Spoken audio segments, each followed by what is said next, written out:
Greetings, my dear friends. One more country has fallen. एक और dictator को दरवाजा दिखाया गया और उसको भगा दिया गया और उसने पीछे छोड़ा गड़बड़. The geopolitics in West Asia has changed. इतनी जल्दी जल्दी इस रफ्तार से बदली है कि देखे नहीं रह गई. सीरिया में जो हुआ है उसने पूरे विश्व को अचंभित कर दिया है.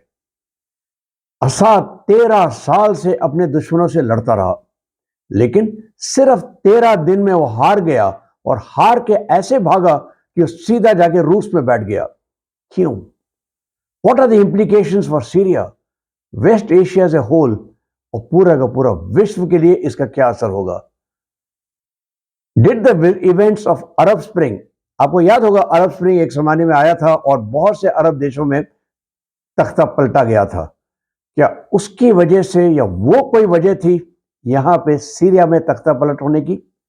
यह मत भूलिएगा कि असाद एक ऐसा राजा था, राजा ही कह सकते हैं डिक्टेटर को, जो केमिकल वेपन्स, रासायनिक हथियार उसने अपने ही लोगों के खिलाफ इस्तेमाल किए थे.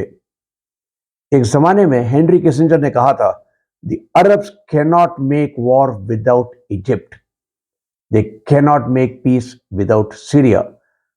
अरब देश जो हैं वो लड़ नहीं सकते बिना इजिप्ट के और वो शांति में नहीं आ सकते बिना सीरिया के. क्या सीरिया हकीकत में इतना इंपॉर्टेंट है? सीरिया की इंपॉर्टेंस के ऊपर जरा सा झलक डालते हैं. Among the most ancient civilizations, बहुत पुराना सिविलाइजेशन है, multicultural, multi ethnic, largely secular, somewhat secular. माना जाता है कि जियो स्ट्रेटेजिकली बहुत इंपॉर्टेंट देश है ये, जहां तक कि वेस्ट एशिया या मिडिल ईस्ट का सवाल है. इसका लोकेशन देखिए आप, crossroads of Asia, Europe और अफ्रीका. रीजनल पॉलिटिक्स में अगर कुछ भी होगा तो यहीं से शुरुआत हो सकती है, यहां से उसके ऊपर सबसे ज्यादा काबू पाया जा सकता है. मेडिटेरेनियन सी के लिए उसके पास एक्सेस है और सारे के सारे यातायात के जो ट्रेड रूट्स हैं वहीं पे वहां से निकलते हैं. इसके बॉर्डर्स में है टर्की उत्तर की तरफ, इराक ईस्ट की तरफ, पूरब की तरफ जॉर्डन साउथ, इजराइल और लेबनान साउथ वेस्ट. ये जो उसकी पोजीशनिंग है सीरिया को एक बहुत अच्छा सा गेटवे बना देती है between Eurasia and the Arab world. हाल ही में इसकी इंपॉर्टेंस और भी बढ़ी है. क्यों? क्योंकि ये फोकल पॉइंट बन गया है सारे प्रॉक्सी वॉर्स के लिए. ग्रेट पावर कंपटीशन, चाहे वो रूस था, आज चीन है और अमेरिका है, नेटो है, अरब देश में चाहे वो ईरान हो या सऊदी अरेबिया, सब के सब यहीं पे एक दूसरे के साथ अपने अपने प्रॉक्सीज के साथ लड़ते हैं. Syria is a key player in West Asian politics. इसका एक बहुत इंपॉर्टेंट हिस्सा यह है कि एक जिसको हम कहते हैं शिया क्रेसेंट, एक चांद सा आकार शिया देशों का, फ्रॉम ईरान से लेते लेते लेते लेबनान तक, ये ईरान के लिए बहुत बढ़िया सप्लाई रूट था अपने प्रॉक्सीज, चाहे वो इराक में थे, चाहे वो सीरिया में थे, या वो लेबनान में हिजबुल्लाह था या फिर हमास. रशिया के पास यहां पे दो दो नेवल बेस, एक नेवल बेस है और 2 एयरफोर्स के बेस हैं. यूएस के पास अल तनफ में एक बेस है जिससे जहां पे 900 मरीन्स रहते हैं और ये क्रूड्स के सपोर्ट में आते हैं. एग्रीकल्चरल लैंड फर्टाइल है, अच्छी मात्रा में गैस है और सारे पाइपलाइंस जो हैं अरब देश से अगर उनको जाना है यूरोप में तो सीरिया के थ्रू ही जाएंगे. It is a very important transit from the oil rich Persian Gulf to the energy deficit Europe. Bashar al Assad सन 2000 से लेके आज तक यहां के राजा एक डिक्टेटर थे. इनके पास सपोर्ट था फ्रॉम एलाइज, ईरान, हिजबुल्लाह और कुछ हद तक Russia. Welcome my dear friends to tax simplifies. आपका यह चैनल है जो आपको जियोपॉलिटिक्स की कॉम्प्लेक्सिटीज को आसान करता है और आपको समझने में आसानी हो जाती है। यह बहुत लंबा वीडियो होने वाला था, तो इसको मैंने डिसाइड किया कि 3 हिस्सों में भाग करूंगा। पहला भाग जो हम आज कर रहे हैं, यह बताएगा कि अब तक की कहानी कैसी रही, व्हाट्स द स्टोरी सो फार। अगले भाग में हम बात करेंगे आगे क्या होने वाला है, और फाइनली हम बात करेंगे तीसरे भाग में कि क्या मिडिल ईस्ट की, चाहे क्या पर्शियन गल्फ की, क्या वेस्ट एशिया की, क्या ईरान और ईरान से एक्सटेंड होते होते पाकिस्तान की बाउंड्रीज बदली जाएंगी इसकी वजह से, और अगर यह होता है तो इसका प्रभाव इंडिया पे क्या पड़ता है। चलिए एक फटाफट एक क्विक ग्लैंस करते हैं टाइमलाइंस के ऊपर और देखते हैं कि अब तक क्या हो रहा था। 1958 में सीरिया और इजिप्ट ने मिलकर बनाया यूनाइटेड अरब रिपब्लिक। हफीज अल असाद ने 1970 में एक कू किया और सत्ता अपने हाथ में ले ली। 1973 में इजिप्ट और सीरिया ने मिलकर इजराइल के ऊपर धावा बोला और यौम किपुर वॉर की शुरुआत हुई। इसी वॉर के पश्चात गोलान हाइट्स जो सीरिया और इजराइल के बीच में थे, इसका कब्जा इजराइल ने कर दिया और वो आज तक उसने खाली नहीं की है।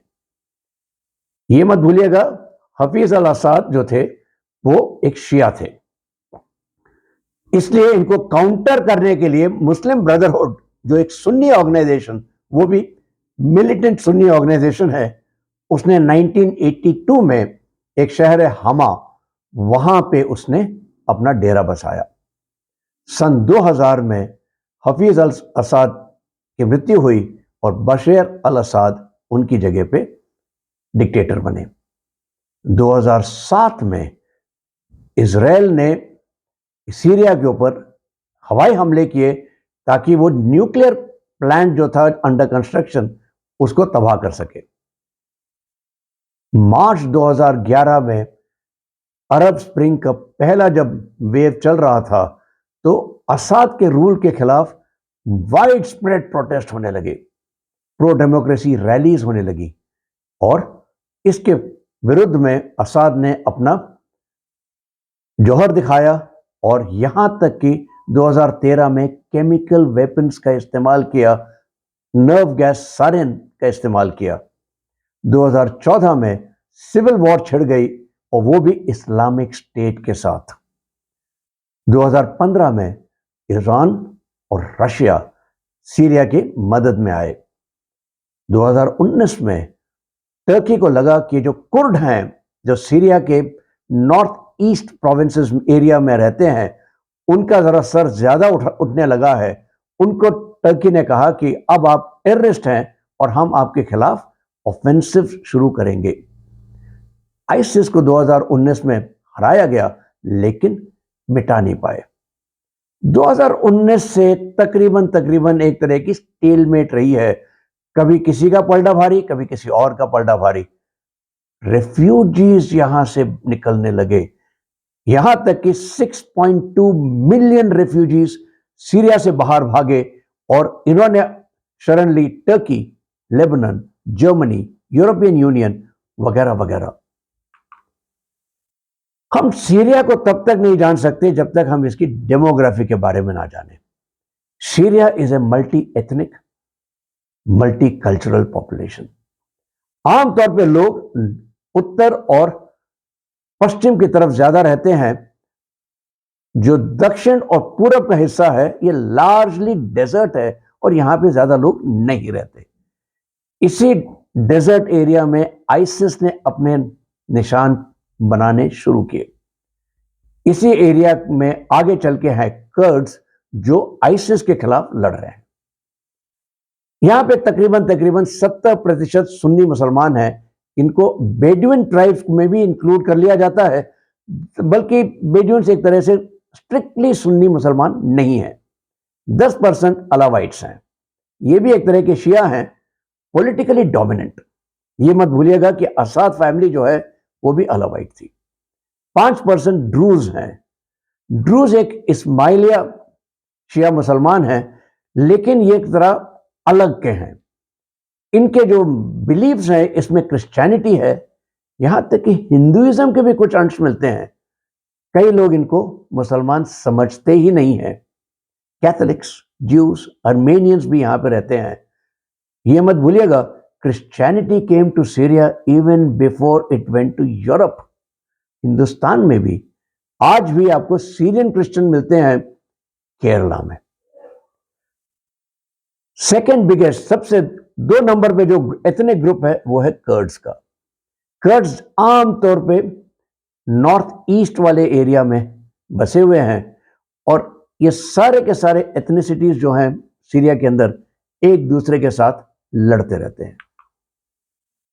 तो ये जरा देखते हैं कि 13 दिन में ऐसा क्या हो गया जो 13 साल में नहीं हो पाया। 2011 से 2024 कुछ नहीं हुआ और 2024 के 13 दिन में असाद बाहर हो गए। पिछले 1 साल की घटनाएं देखते हैं। 7 अक्टूबर को हमास ने इजराइल के ऊपर धावा बोला। It was a very bad strike, a very inhuman strike. In retaliation Israel ने पिछले 1 साल में सिस्टमैटिकली हमास को पछाड़ा है। हिजबुल्लाह की लीडरशिप को उड़ा दिया, हमास की लीडरशिप को भी हर जगह मार गिराया।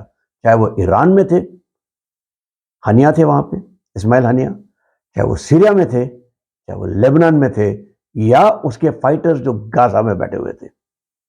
हिजबुल्लाह की टॉप लीडरशिप, सेकेंड रंग, थर्ड रंग, सबको उड़ा दिया। यहां तक कि पेजर बॉम्ब्स भी किए थे और टारगेटेड अटैक्स किए।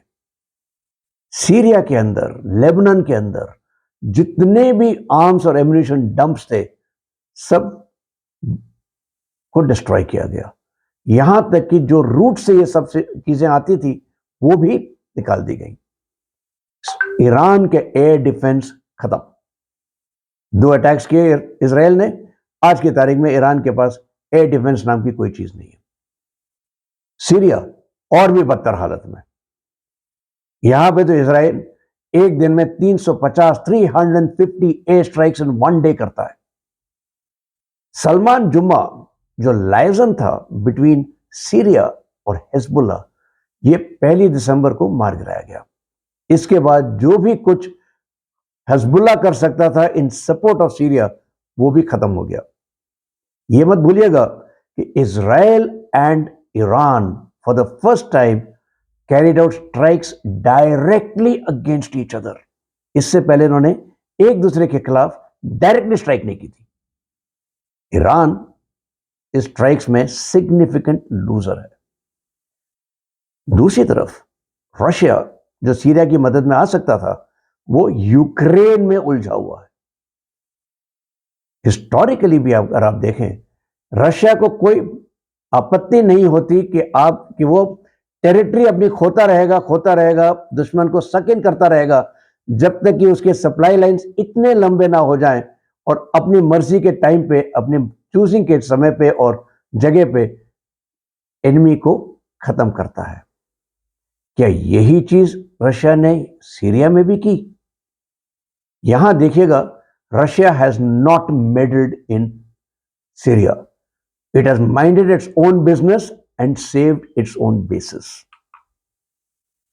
Iran is greatly weakened. Iran की हालत बहुत खस्ता है।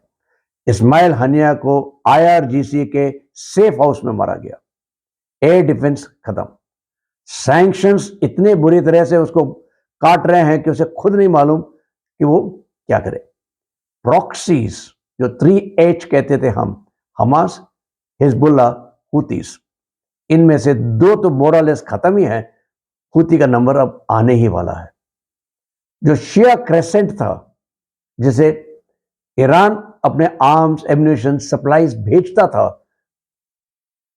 इराक, सीरिया, लेबनान, वो खत्म हो गया।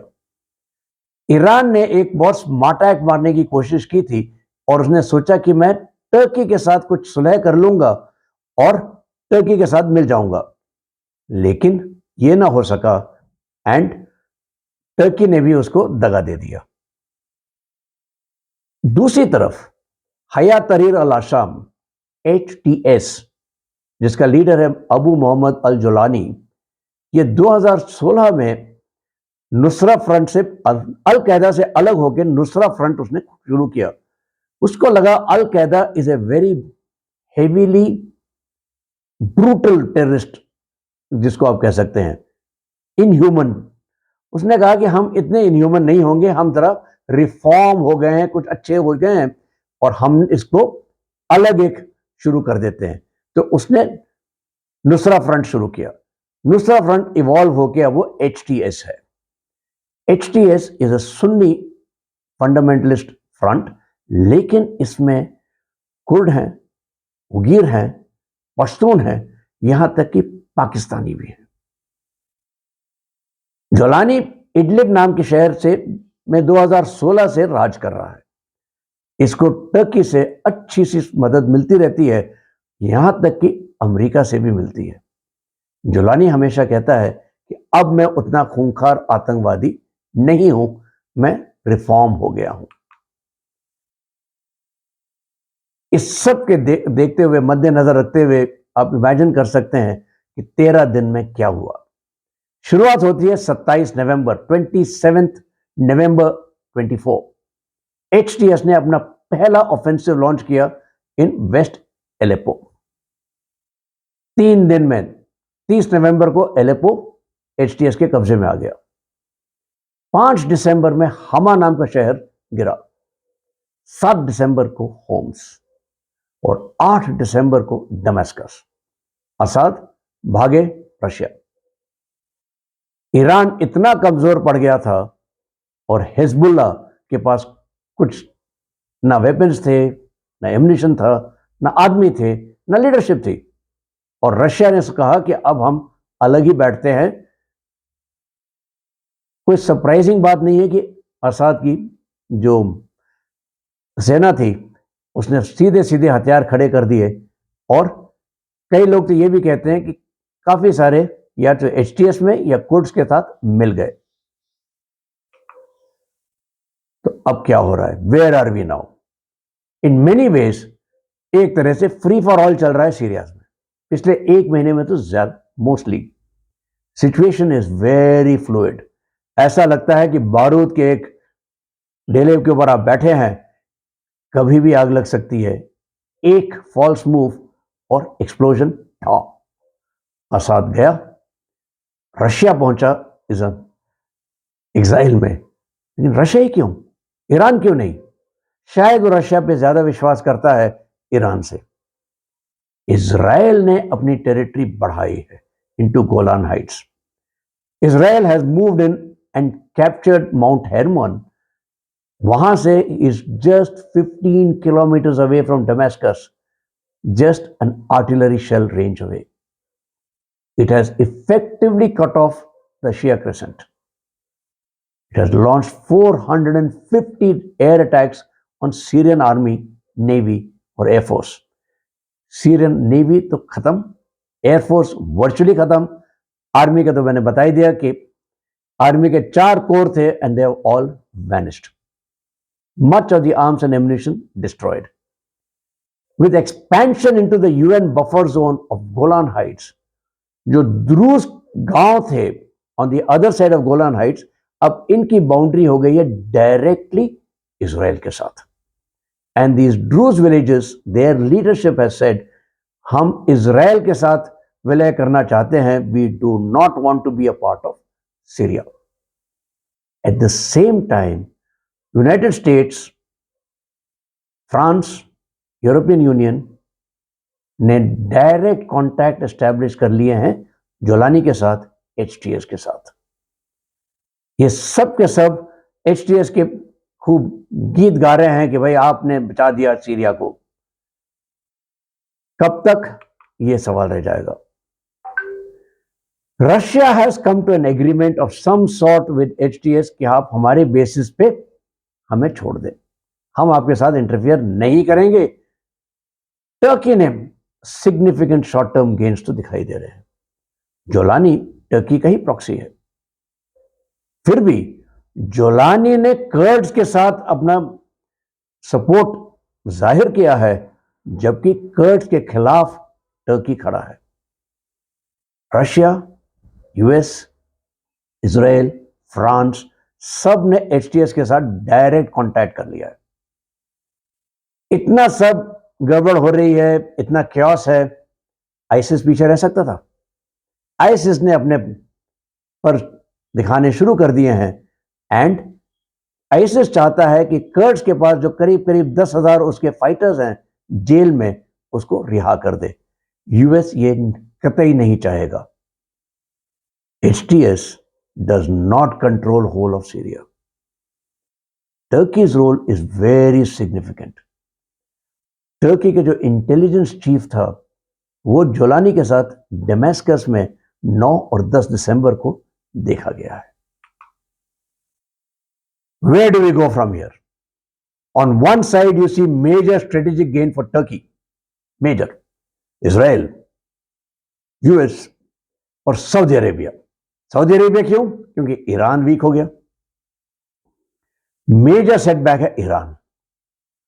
चाइना के बारे में हम अगले वीडियो में बात करेंगे, लेकिन चाइना का जो गेम प्लान था कि मैं वेस्ट एशिया में अपना इंफ्लुएंस बढ़ाऊंगा, that game plan seems to be coming to a not because it bet only on the Shia side, which essentially means Iran and Syria.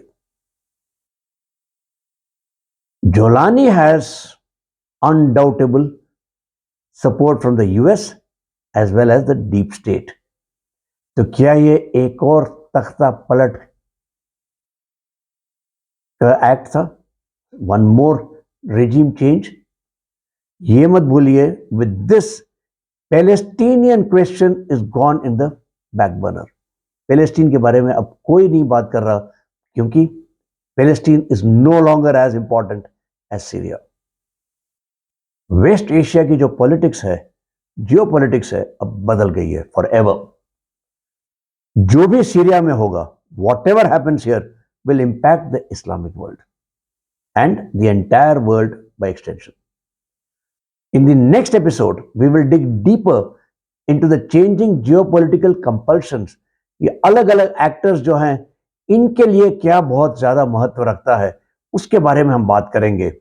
And we will do crystal ball gazing, एक तरह से भविष्यवाणी करने की कोशिश करेंगे कि West Asia, Persian gulf और हमारे पास, हमारे देश के पास पाकिस्तान में आगे चल के क्या हो गया।